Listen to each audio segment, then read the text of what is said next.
Hello everybody, Ben Dittmar here again. Today is February 14th, 2018. I think this is motor number 6, 5, something like that. Anyway, I have not done anything to this motor. This one just came to me. Came from another club member who went through it, and he rebuilt the carburetor on it and rebuilt the ignition system on it. He has not done a water pump or gear case seals on it yet, so I still need to do that. But I figured I'd give it a try, and it seems to run okay.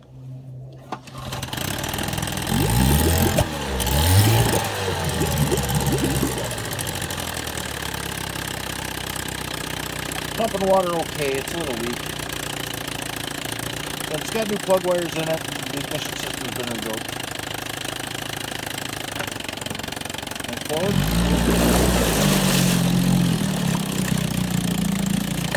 And reverse.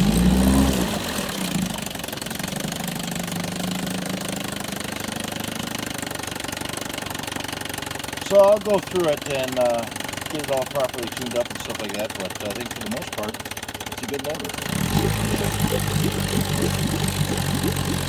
It's 1962 Johnson 5.5. Okay, that'll do for this one. Thanks for watching.